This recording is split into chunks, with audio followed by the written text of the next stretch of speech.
Convidamos Mário Dias, professor titular da Escola Politécnica da Universidade de São Paulo, Poli-USP, e Maria Lídia Rebelo Pinho Dias Escoton, doutoranda da Poli-USP, para a apresentação: a gestão da logística como fator crítico na cadeia do frio para o controle da qualidade da carne bovina. Eduardo Mário Dias é professor titular da Escola Politécnica da Universidade de São Paulo e coordenador do GAESE, Grupo de Pesquisa da Poli-USP. Atua principalmente nos seguintes temas: automação, rastreabilidade e cidades inteligentes. É membro do Comitê Gestor de Implantação do Sistema Nacional de Controle de Medicamentos, designado pela Anvisa, e responsável pelo Acordo de Cooperação Técnica entre o MAPA e a USP, a fim de possibilitar automação e rastreabilidade nos processos de exportação e importação dos produtos de origem animal e vegetal, bem como automação e rastreabilidade dos riscos oriundos destes produtos em portos, aeroportos e fronteiras, entre outros projetos de impacto nacional e internacional. Maria Lídia Rebelo Pinho Dias Escoton é mestre em Ciências e doutoranda na Escola Politécnica da Universidade de São Paulo, desenvolvendo trabalhos junto ao GAESE, nas áreas de automação de processos, rastreabilidade e documentos eletrônicos, entre eles o projeto Cadeia Logística Segura, vinculada à FINEP. Muito obrigado. Quando a gente fica velho, a gente vê que o currículo vai ficando cada vez mais extenso, fica insuportável, não é verdade? É muito difícil. Mas, parodiando aqui o nosso secretário, eu gostaria de agradecer o convite do ITAL, da Secretaria da Agricultura, do DATEVEC, né, para estar aqui, e dizer que é um prazer muito grande ter companheiros dessa... Né, cuidado com o companheiro, mas são companheiros mesmo. Né? Não vão entender mal, mas colegas que possam trabalhar tão bem num objetivo comum, que é melhorar a sociedade brasileira, trazer dinheiro para nós. Né? O Brasil está precisando muito disso. Nós, lá na Poli, você veja, a Poli, engenharia elétrica, o que está fazendo aqui? Né? Nós caímos nesse processo. Há uns 8 anos atrás, nós não entendíamos nada de rastreabilidade. Aí o FINEP soltou uma oferta, né, para fazer rastreabilidade, e a ABIEC, a ABIEC e a Abrafrigo, que está aqui com o Dr. Pérez, um grande defensor disso, junto com o Camardelli, nos pediram para desenvolver essa rastreabilidade da carne. Né? E isso foi extremamente, digamos assim, desafiador, né? Porque o que nós entendemos, se é que a gente entende alguma coisa, é de desenvolvimento de sistemas. Né? O nosso negócio é bits e bytes. E aí nós temos que falar com o pessoal da agricultura para, digamos, aprender alguma coisa. Trabalhamos com o Ministério da Agricultura desde 2009, testando esse sistema. Esse sistema foi testado à exaustão, lá com o pessoal, por indicação da BIEC, na Marfrig e na JBS. Quer dizer, só para vocês terem uma ideia, o que nós vamos apresentar aqui para vocês, ficou 3 anos em teste. Foi uma chateação, mas foi muito interessante, porque o sistema cresceu muito, né? E gerou uma ferramenta que hoje a sociedade pode usar e pode transformar isso em dinheiro para a sociedade. Dinheiro para o aumento de exportações para o Brasil, diminuição do custo do Brasil. Isso é extremamente importante para nós, né? Porque o nosso, hoje, ministro de Relações Exteriores, o Serra, que é politécnico também, disfarçado, mas é, né? Ele quer fazer a desburocratização, muito correto, porque eu trabalho em comércio exterior há 20 anos, né? A gente começou informatizando portos. É uma das coisas mais terríveis de fazer, porque o pessoal não quer que seja informatizado, seja automatizado de jeito nenhum. Porque, para vocês terem uma ideia, né? Vamos fazer uma pergunta aqui. Secretário, o senhor tem ideia de quantas instituições federais, estaduais e municipais interagem no Porto? O senhor acertou, 28. Então, você imagine só 28 instituições que vão da Receita Federal, Cefaz, o Ministério das Relações Exteriores, Agricultura, Anvisa, cada uma trabalhando com os mesmos dados, o senhor imagina, e em papel. Quer dizer, não precisa ser um professor da Poli, bastaria a minha neta, que briga muito comigo, que tem 5 anos, falar, vamos informatizar esse negócio, porque as informações são as mesmas, né? E o pessoal, né, fala, ô professor, que grande ideia o senhor teve. Eu falei, não, essa ideia a minha neta teve, né? E ela briga muito comigo porque ela acha que eu sou chato, ela tem razão, né? Porque informatizar esse negócio significa partilhar informações. Isso a gente vem fazendo há 20 anos, para vocês terem uma ideia. No governo Fernando Henrique, ele criou, muito sabiamente, a Comissão de Desburocratização dos Portos Brasileiros.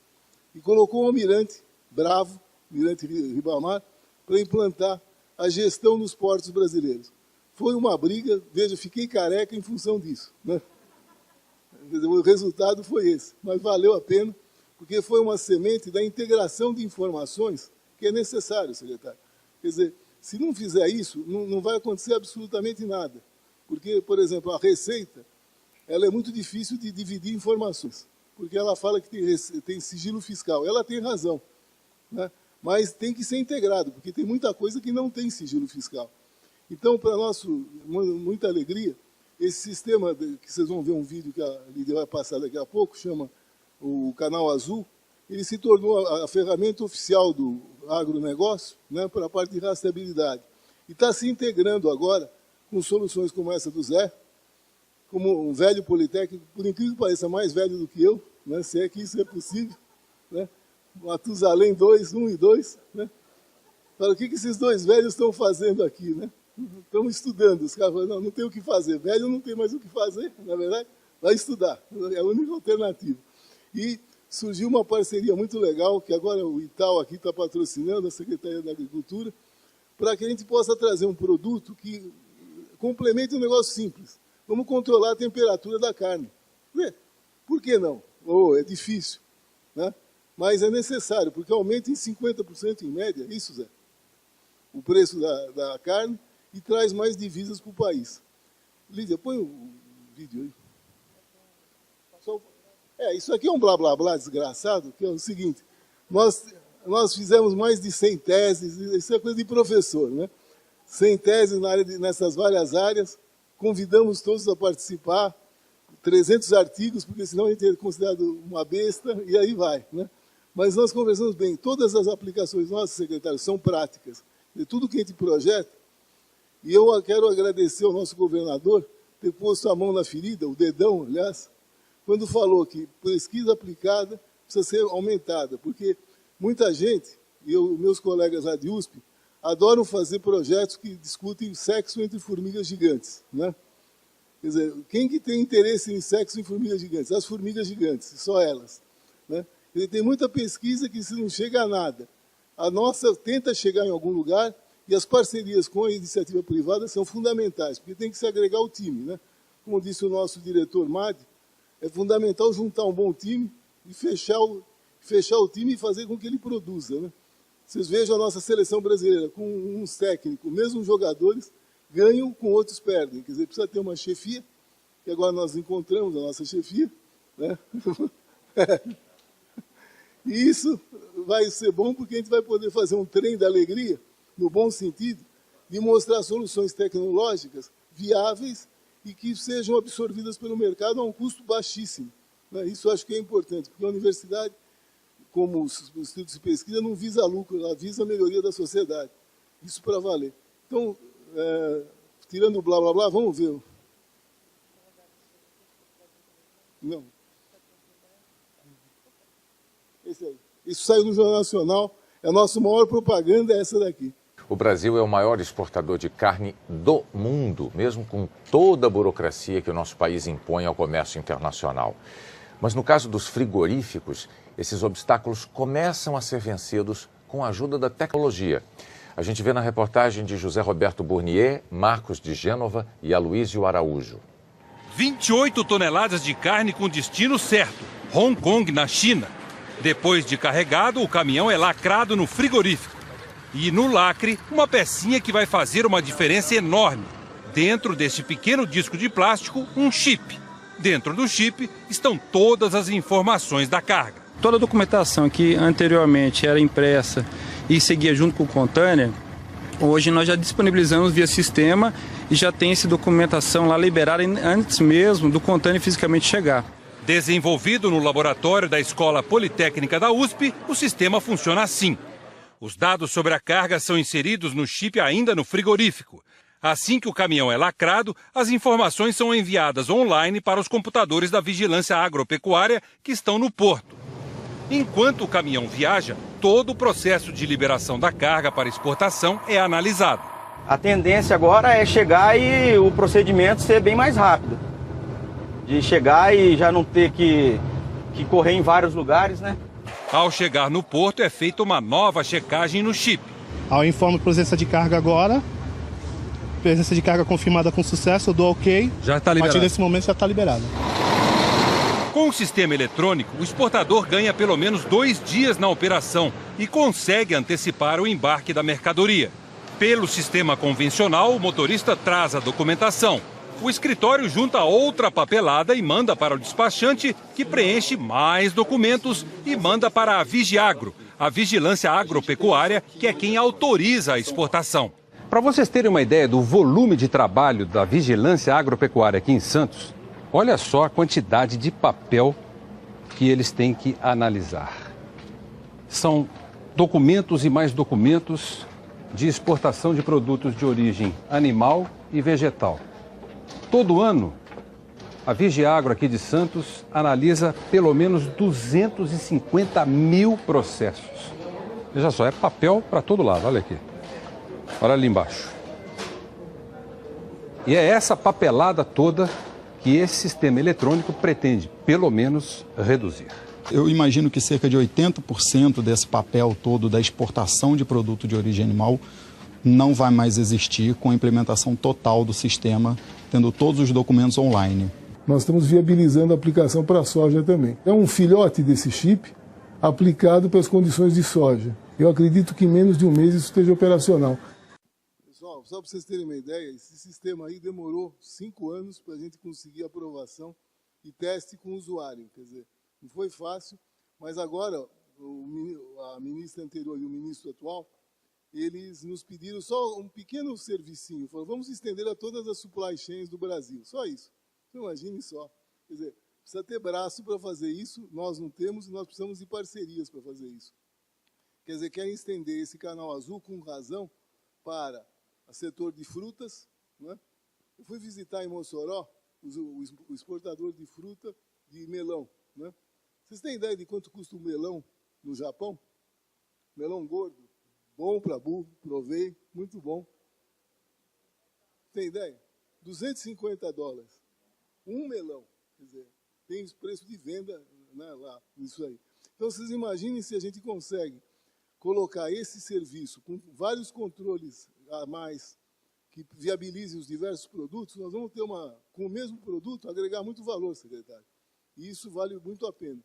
Então, nós evoluímos esse sistema um sistema que chama Cadeia Azul, Porto Azul ou Fronteira Azul, que permite a desburocratização do outro lado também da exportação. Quer dizer, os americanos já estão falando conosco, fomos chamados no Inmetro.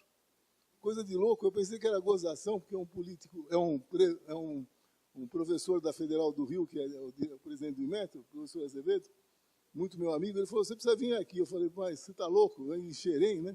Longe para burro. Aí nós fomos lá, eu falei, o que vale? Ele falou, não, é que nós temos que fazer um controle para poder exportar para os Estados Unidos gôndola a gôndola, door to door. Quer dizer, para que a carne, por exemplo, possa ser exportada e chegar na gôndola americana com essa rotina. Isso gerou o doutorado da dona Maria Lídia aqui, que vai detalhar esse projeto para vocês e depois eu volto. Tá? Bom,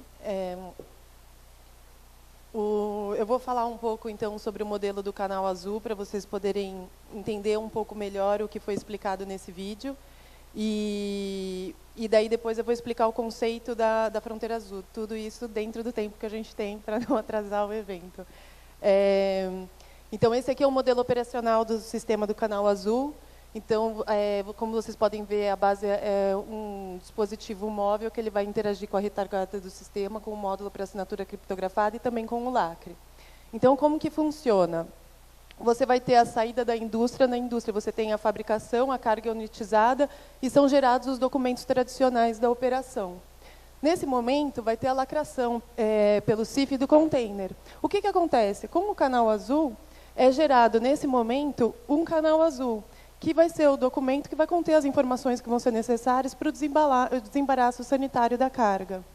E aí, essa informação vai ser assinada pelo fiscal, ou seja, vai ser gerada por um agente público com fé pública, então, e daí vai ser transmitido para a retaguarda do sistema.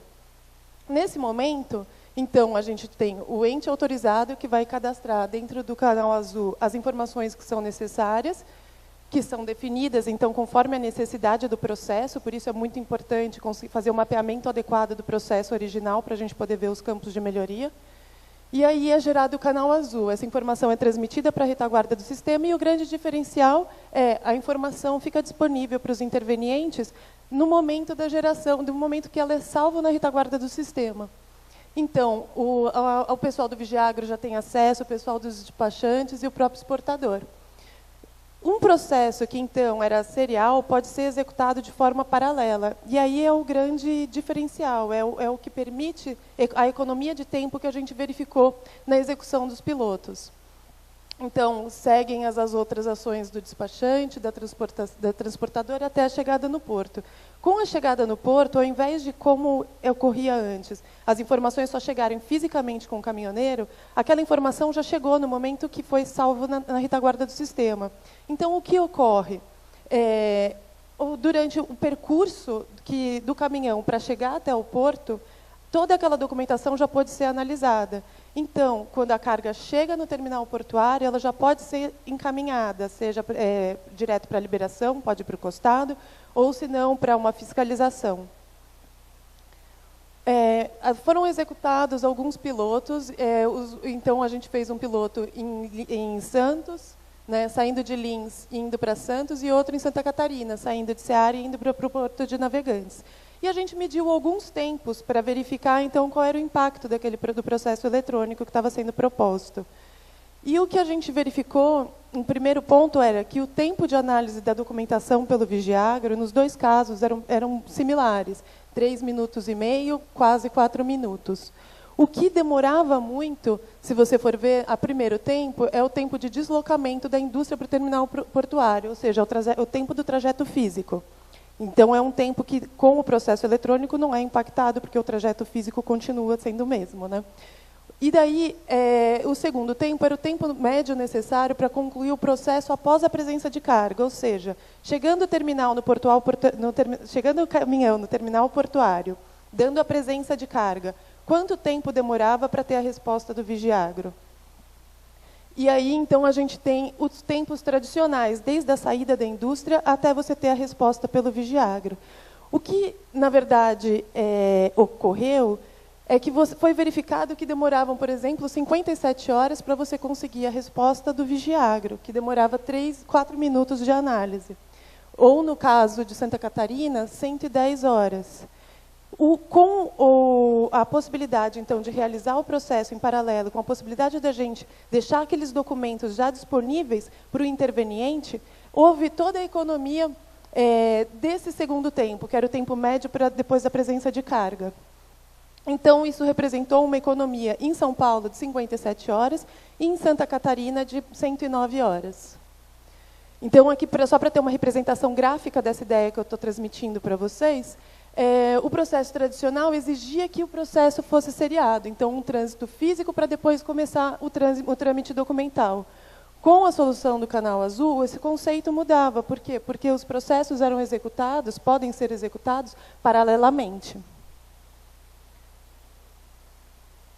Então, daí isso que permitia a economia de tempo, né?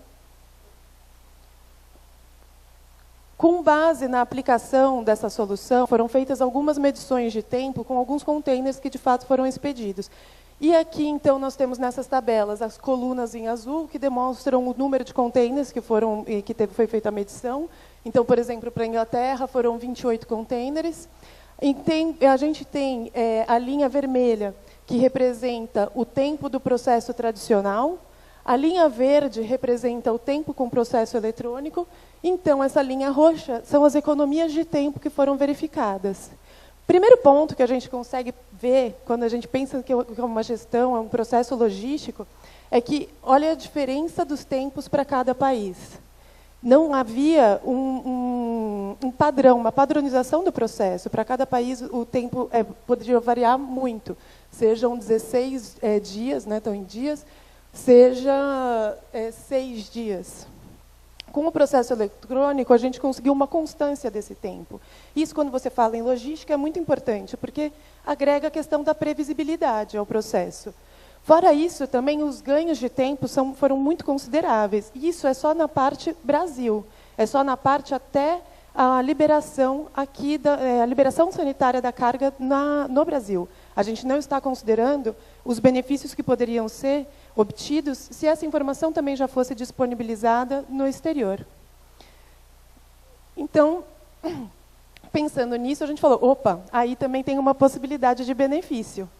Então, a gente pensou na expansão do conceito do canal azul. Vamos expandir o conceito do canal azul e criamos o conceito da fronteira azul.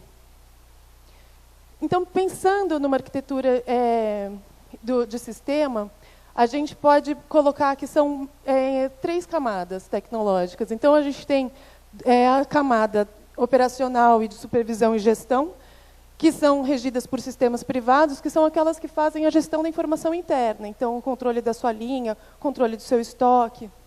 E daí nós temos a camada tecnológica de controle, que, na verdade, ela faz a comunicação de o que deve ser feito, quem precisa saber. Ela transmite informações para outros sistemas externos aos sistemas internos. Então, elas fazem comunicações com outros sistemas públicos. A comunicação entre o sistema privado e o sistema público, em geral, tem uma interface que é realizada, seja por via manual em papel, ou se não por um input manual. Eu pego aquela informação, coloco no meu sistema, numa planilha Excel, transmito para alguém, aquela pessoa pega aquela informação em Excel e coloca no seu sistema. Então, não tem uma comunicação, aquela automatização ideal, que é a comunicação máquina a máquina.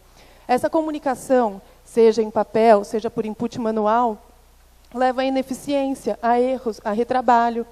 Então, a proposta, aqui é um outro vídeo, na verdade, que fala também do canal azul, mas eu acho que, em função do tempo, eu não vou transmiti-lo, mas quem quiser acesso a esses vídeos ou a apresentação, no final tem o meu e-mail e o do professor Eduardo, é só enviar um e-mail, a gente encaminha para vocês. Além da infraestrutura... Vou, então passar.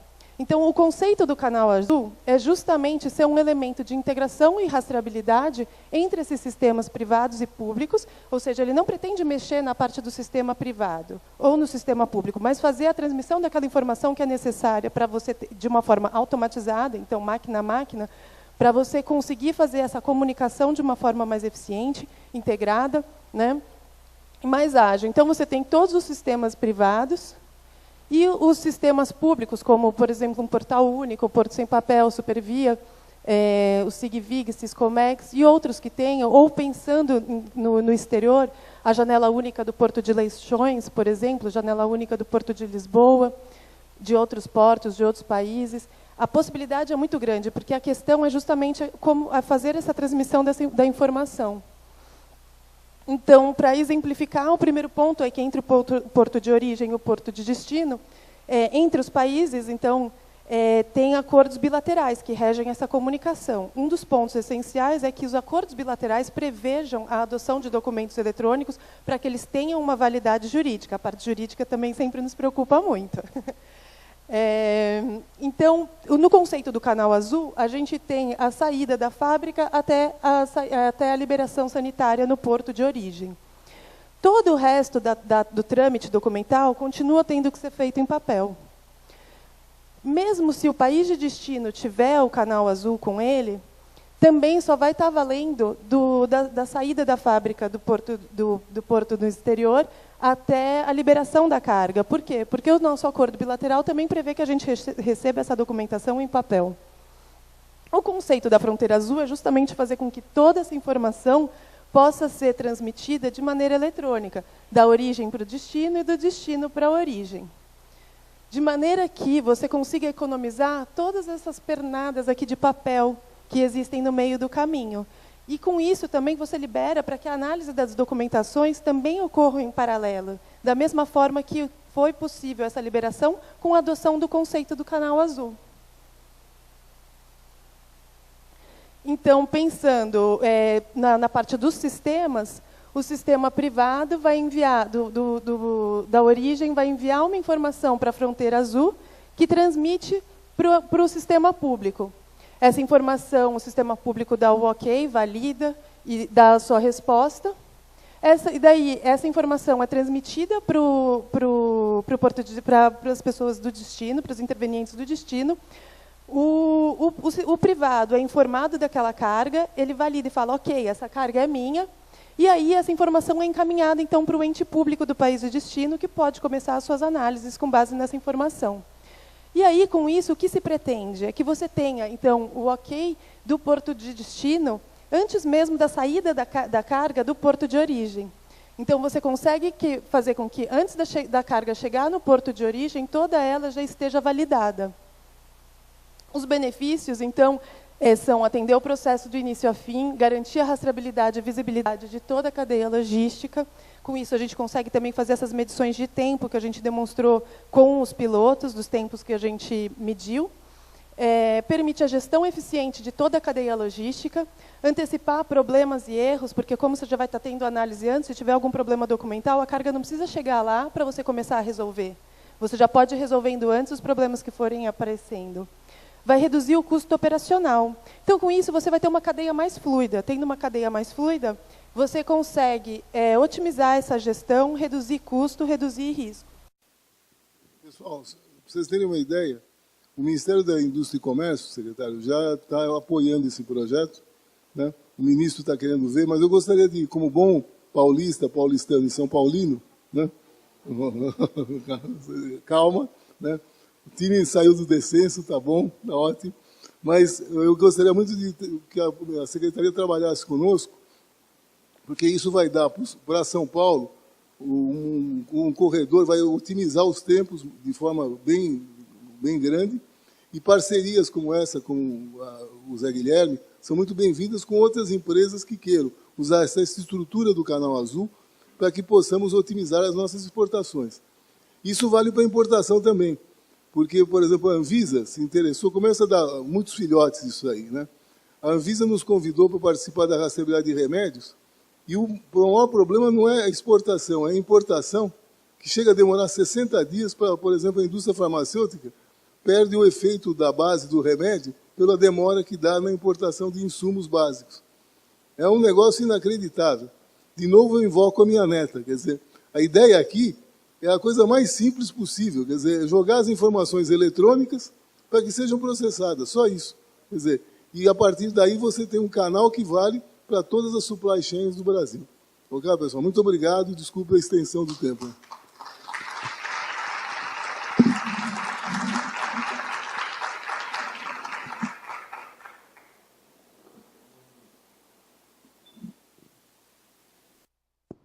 Agradecemos a apresentação do professor Eduardo e da Maria Lígia. Deixa eu só falar uma coisinha, Maria Lígia, Eduardo, excelente. Ontem, foi até uma coincidência, o secretário executivo do MAPA é o Novak, um cara bacana. Ele não é almirante, mas é coronel. Filho do coronel, então. E o Novak é o secretário executivo do Blairo. O ministro Blairo é um cara de mercado, né? E de comércio exterior, né? Então, ao mesmo tempo, tem um cara tem uma equipe bacana agora no Ministério das Relações Exteriores.